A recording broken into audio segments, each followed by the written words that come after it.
بنی اسرائیل کا ایک عادل بادشاہ تھا۔ اس نے ایک مرتبہ اپنے بیٹے کو ایک ظالم علاقے کی طرف بھیجا ان سے جنگ کرنے کے لیے۔ اس نے اس لشکر کا سپہ سالار اپنے بیٹے کو بنا دیا اور کہا، بیٹا میدان جنگ سے پیچھے نہ ہٹنا جب تک تمہیں دشمن اپنی ضرب میں تلوار کی نہ لگا دے، یا تم شہید ہو جاؤ یا اسے مار دو۔ اس کا بیٹا جب فوج لے کر دشمن علاقے کی طرف بڑھا تو وہاں پر کئی دن تک جنگ جاری رہی۔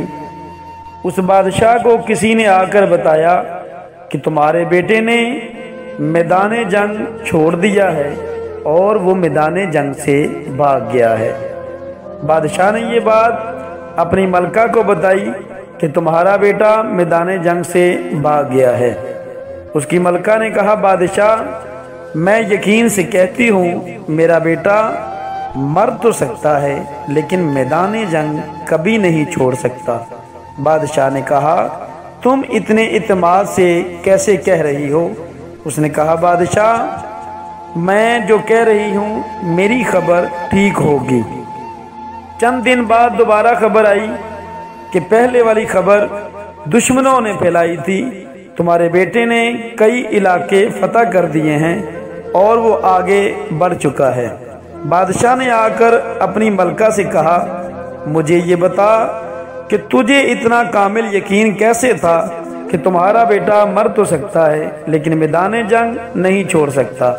اس کی ملکہ نے کہا، بادشاہ جب سے یہ پیدا ہوا ہے میرے گھر تب سے لے کر اب تک میں نے اپنے ہاتھوں سے ٹوپیاں سلائی کر کے اس کو کھلایا ہے اور میں نے اس کو رزق حلال کھلایا ہے۔ میرا یقین کامل تھا کہ میرا بیٹا مر تو سکتا ہے، جس کو میں نے رزق حلال کھلایا ہے یہ کبھی بھی میدان جنگ چھوڑ کر پیچھے نہیں ہٹ سکتا۔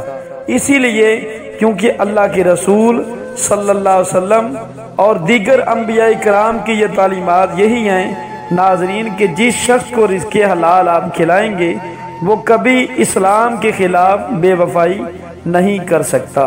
جی ناظرین، آپ کو یہ بنی اسرائیل کا واقعہ اور آخر میں حضور علیہ السلام کی حدیث کیسی لگی؟ کمنٹ باکس میں اس کا اظہار ضرور کریں۔ ایسے اسلامی